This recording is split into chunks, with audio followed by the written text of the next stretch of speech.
안녕하세요. 취미로 철학하는 남자입니다. 네, 오늘은 9월 16일 11시를 지나고 있네요. 네, 오늘은 수학 예찬의 이제 철학과 수학 혹은 어떤 오랜 커플의 역사 중에 이제 내용을 볼 건데요. 네, 바디우를 기점으로 이제 또 얘기를 하고 있으니까 오늘도 바디우 본다 생각하시면 될 것 같고, 오늘은 스피노자에 대한 얘기를 할 겁니다. 바디우가 스피노자에 대한 얘기를 했는데 이 부분 무슨 내용인지, 그 다음에 스피노자는 뭐라고 말했는지 이런 점만 간단하게 살펴볼 거예요. 빨리 한번 진행을 해보겠습니다. 스피노자의 예를 들어봅시다. 그는 에티카의 첫 부분에서 수학이 없었다면 인간은 계속 무지에 머물렀을 것이라고 말합니다. 특히 목적인이나 신화나 초자연적인 힘의 작용을 가지고 모든 것을 설명하길 계속했을 것이기 때문이라는 거지요. 그러니까 스피노자는 스스로 자신의 윤리학을 어떤 의미에서 그것이 수학의 실존에서 얻을 수 있는 기결이라는 생각에 기입하는 셈입니다. 그에게 있어 수학의 중요한 역할은 목적인에 의한 설명의 권위를 떨어뜨리고 아리스토텔레스적 전통에서 여전히 매우 중요했던 목적성을 철학의 장에서 추방하여 연역적 연세에 머무르는 것입니다. 라는 얘기인데요. 제가 준비를 어제 하긴 했는데 잘 할지 모르겠네요. 아무튼 한번 이야기를 해보겠습니다.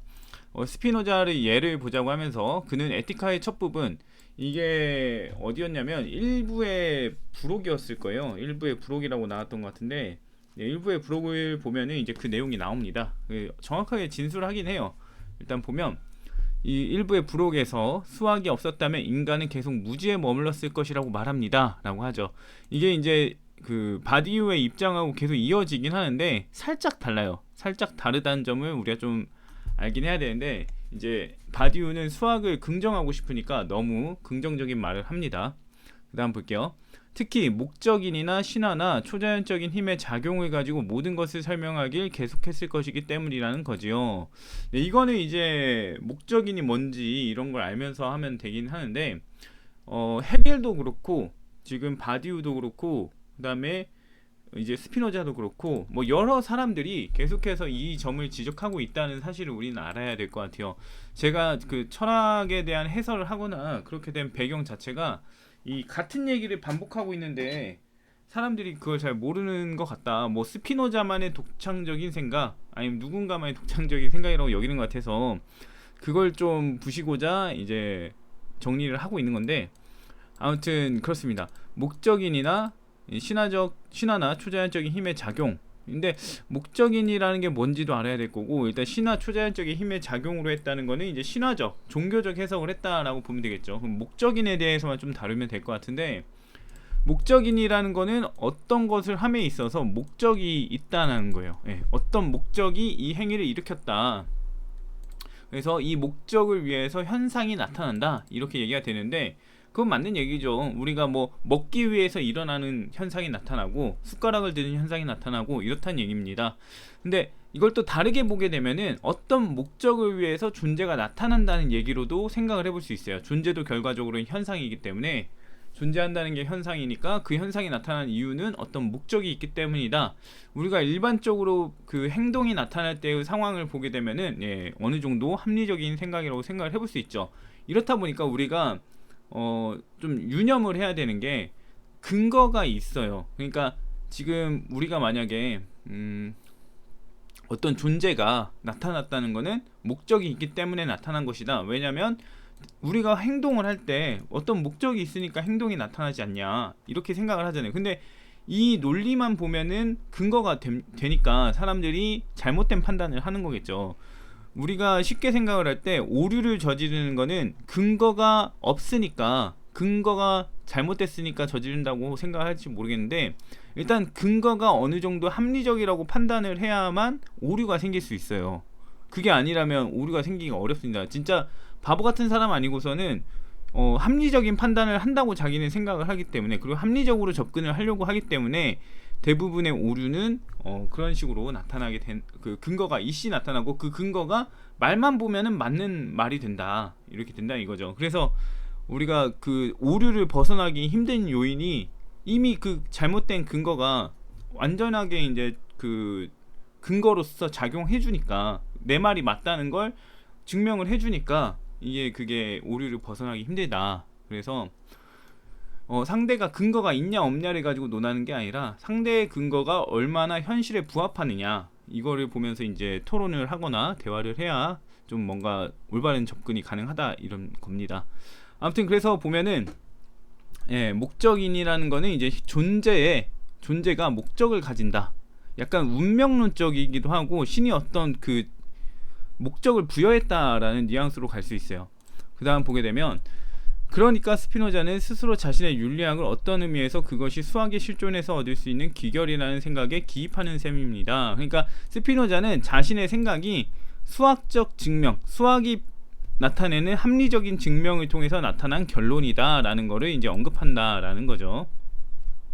그에게 있어 중요한 역할은 목적인에 의한 설명의 권위를 떨어뜨리고 아리스토텔레스적 전통에서 여전히 매우 중요했던 목적성을 철학의 장에서 추방하여 연역적 연세에 머무르는 것입니다. 그러니까 결과적으로 지금 목적인에 의한 설명을 좀 없애겠다는 건데, 목적인이라는 게 어떤 목적이 있기 때문에 현상이 나타난다 했을 때 그 원인인데 지금 존재로까지 집어넣어 버리니까 문제가 생기는 거예요.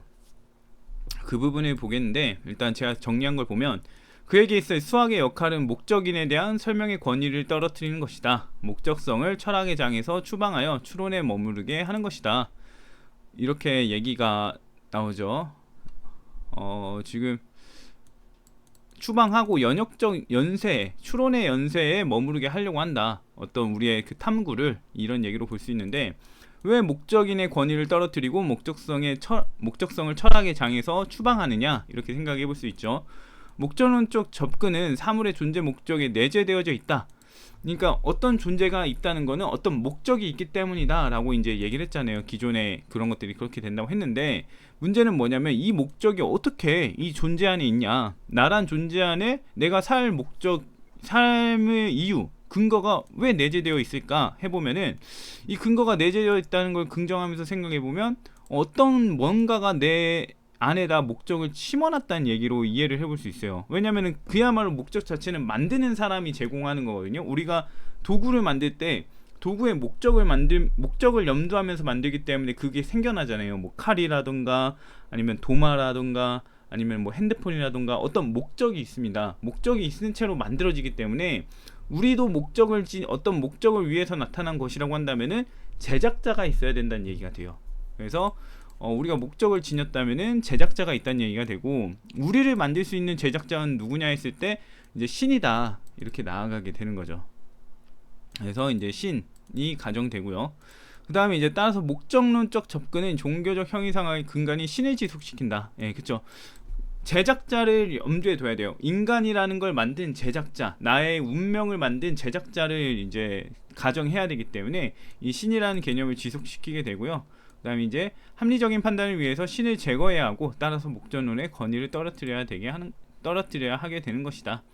이 신이 계속 지속되게 되면은 문제가 뭐냐면 합리적인 판단이 되지가 않습니다. 신학적인 판단이나 신화적인 판단만 나올 수 있기 때문에 현상을 올바르게 보는데 방해가 되니까 이걸 제거해야 된다. 그래서 목적론적으로 바라보는 이런 설명, 이런 것들이나 그 아리스토텔레스 전통에서 이제 목적성을 강조하는 그런 것들을 이제 제거해야 된다. 고대 철학에서 이제 우리의 목적성을 말하는데, 신학적인 기반이 있으니까요, 철학 자체에. 그것들을 좀 제거해야 우리는 합리적인 판단을 할 수 있다. 여기까지 내용은 참 좋습니다. 계속해서 이제 바디우가 말하는 게 우리가 좀 합리적인 판단을 해야 한다, 이 얘기를 계속 하잖아요. 그러니까 이게 뭐 잘못된 내용이라고 보기는 좀 어렵죠. 맞는 얘기를 하는데, 이 모든 것의 근거를 수학에다 의미를 주온다는 것 자체, 그 가치 자체를, 이 증명이라는 거를 수학에 몰빵한다는 게 좀 문제다 이거예요, 저한테는. 보게 되면 스피노자가 목적인 비판했던 구절이 나옵니다. 부록을 보게 되면 자연에 있는 폭풍우, 지진, 질병, 이것들을 발견하게 되는데, 그들이 주장하는 대로라면 이제 신학적인 해석을 하는 사람은 인간이 신들에게 행한 악행으로 인해 혹은 인간이 경신하는 중에 범한 과실로 인해 신들이 화가 났기 때문이다, 이렇게 본다는 거예요. 이게 목적인에 따라 본다는 관점인 거예요. 그래서 이 천재지변이 왜 나타났냐, 신이 어떤 목적을 부여했기 때문에 나타난 거 아니냐라는 식으로 가는 거고요.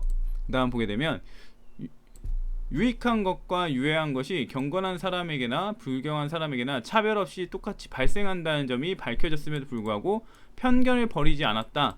예, 이제 그 사람들이 종교적인 색채로 세상을 바라보는 그 시점이 편견이 바뀌지 않았다. 이런 얘기로 볼 수 있죠. 그 다음에 전체 왜 버리지 않았냐면 전체 구조를 파괴하고 새로운 구조를 인출하는 것보다 쉬웠기 때문이다. 기존 상태를 유지하는 게 그 얘기를 합니다. 그 다음에 마지막으로 스피노자가 이제 수학에 대한 얘기 한 부분도 볼 텐데요. 수학에 대해서 뭐라고 했냐면 도형의 본질과 특성들에만 관계하는 수학이 진리의 다른 규범을 제시하지 않았더라면 진리는 영원히 인류에게 감춰져 버렸을 것이다. 예, 지금 바디우가 한 얘기랑 똑같은 얘기를 했습니다. 근데 그 다음 구절이 조금 달라요. 수학 이외에도 이러한 공통적인 편견을 알아차릴 수 있게 하고 그들을 사물에 대한 참된 인식에 인도한 다른 원인들도 들 수가 있다.